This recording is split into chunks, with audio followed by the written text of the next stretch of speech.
I hear your SOS, your SOS. Hello and welcome to my very first YouTube video. My name is Renee and welcome to my channel, Running with Renee. I'm a single mum to a beautiful blonde-haired, blue-eyed boy. He is 2.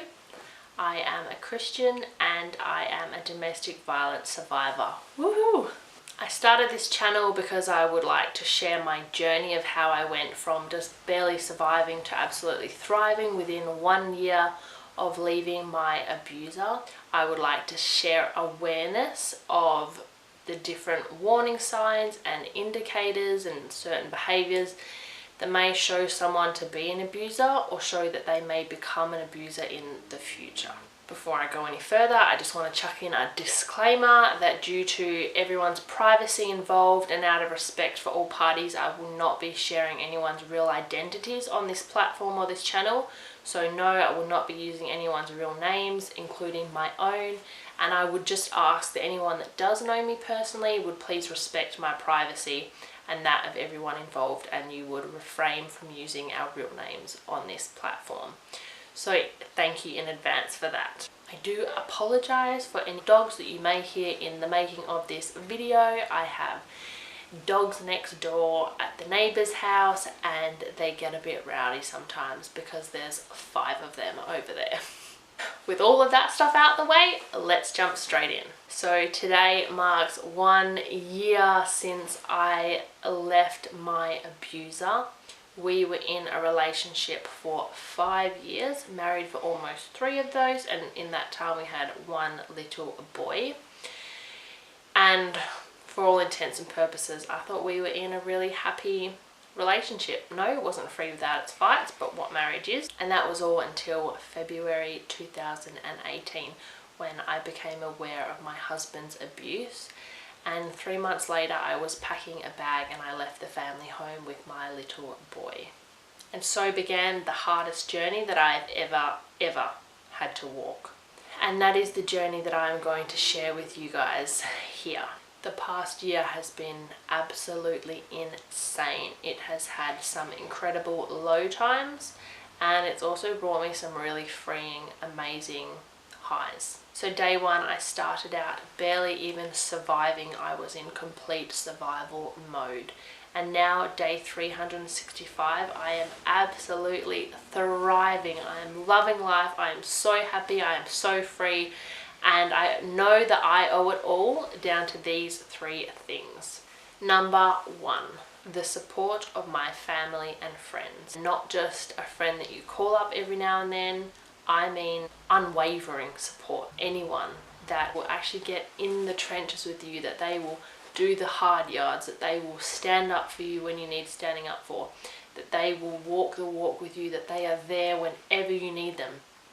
Whether it be 3 a.m. in the morning, whether it be in the middle of their lunch break, in the middle of the day, no matter what, they will stand up and be a voice for you when you need a voice. They have been absolutely pivotal to my journey over the past year. So to everyone who has been there and supported me and my little boy throughout the past year, I just want to say a massive thank you. You guys will never understand just how much we appreciate you.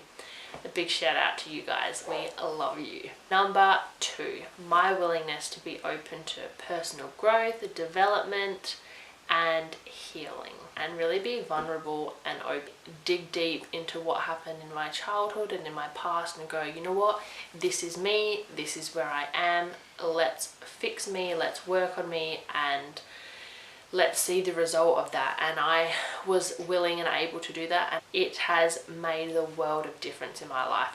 And lastly, number 3, which I feel is the most important thing, and that has been the grace, mercy and love of Jesus Christ in my life. Especially at the beginning when I first left my husband, that was a very crucial, hard time for me. And I know without deep down knowing in my heart that Jesus would be there when I was angry and bitter and hurt, without knowing that he would be there and he would love me regardless of how I behaved and I acted, and knowing that he loves me and he will use whatever I go through for my good, I don't know where I would be. because it was that knowledge that really, really got me through. Knowing that he would be there when I was ready to let him back in again has been a huge, huge part of my journey, and I'm so thankful to him. So props to you, Jesus. I've learned so much over the past year about myself and those around me and about God.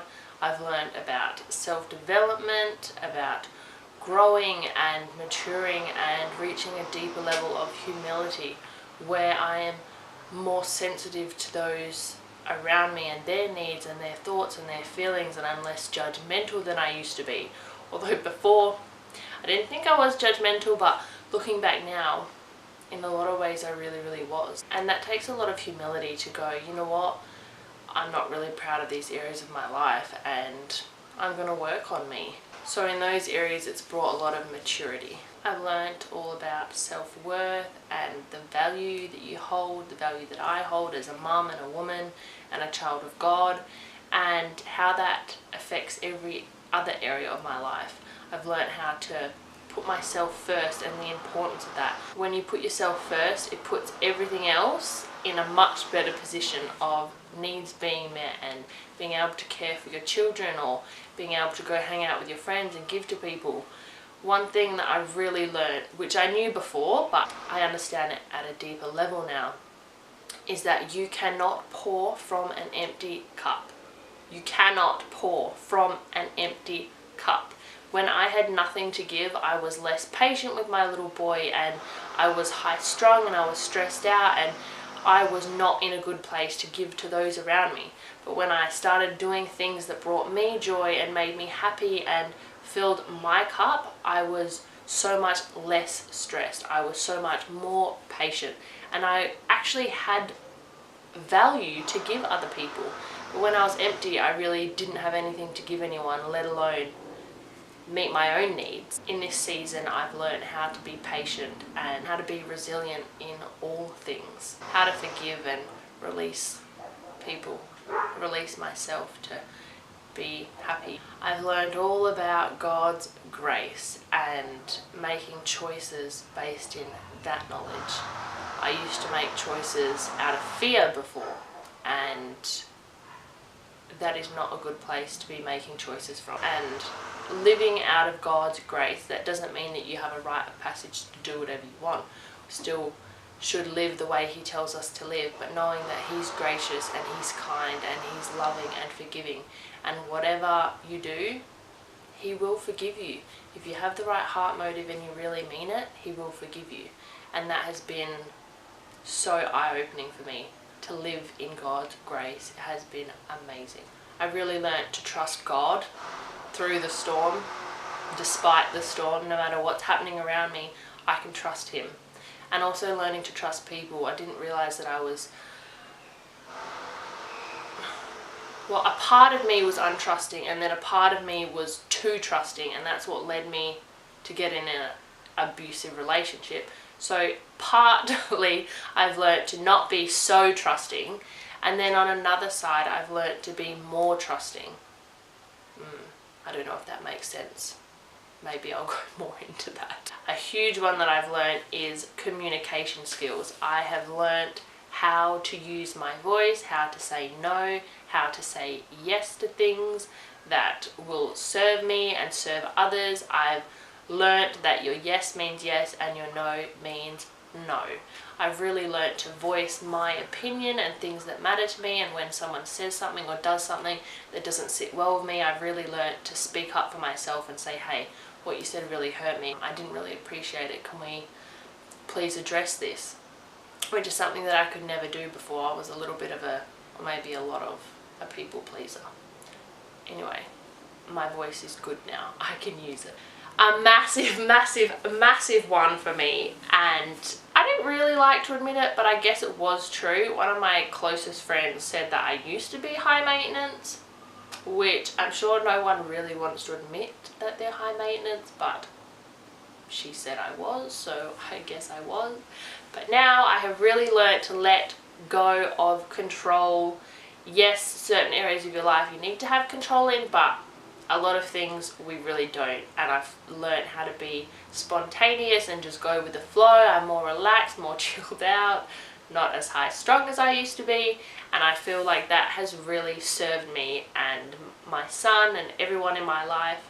It's brought a lot of freedom. Probably one of the biggest things I've learned is how to ask for help. And then afterwards, I've had to learn how to actually receive the help. I feel like some areas, like receiving help in regards to people giving their time, that's been an easy one. But for me, it was more receiving help in financial ways and people actually giving something to be able to help us has been a really huge thing that I've had to learn. And it's probably been one of the most difficult things. It's such a humbling experience to go, I'm not in a place where I can really help myself or my child and I need help. And then allowing people to be a blessing to us has been, it's just been incredible. It's really been a learning experience for me, and I'm so thankful to everyone who did help out. Another thing I've learned is the peace of God in the midst of trials, in the midst of pain, in the midst of not understanding, in the midst of a storm when you can't see a way out. I've really learned what the peace of God can do. It can still you, it can calm you, and it just gives you something that in that moment is invaluable and you really can't do without. And lastly, I've learned that unless you've been through something, you really deep down cannot fully understand what someone has been through or what they were feeling. Sure, you can definitely empathize and sympathize with someone, but unless you've really walked it, you don't really fully understand. You don't have the capacity to be able to understand. And that's something that's really driven me to start this channel. Why go through something if you're not going to use it to serve you?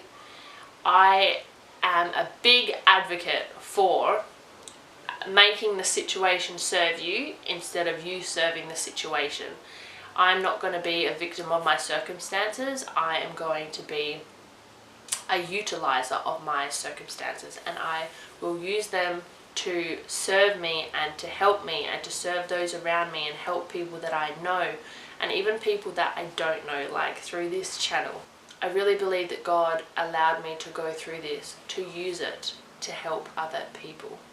If you are or you know someone who is a victim of domestic violence, please do not stay quiet. There is help out there and you are not alone. If I can do it, so can you. I'm going to list below a crisis hotline and some information about somewhere that you can reach out and talk to someone. If you would like to join this community that we are creating, or you know someone who could benefit from hearing my journey, please subscribe, share and like this video. It will really support my channel and help it reach anyone who needs to be a part of this community that we are creating. Next week, I will be talking about how I found out about the abuse and what happened after I found out. A massive thank you to everyone for watching, and God bless, guys.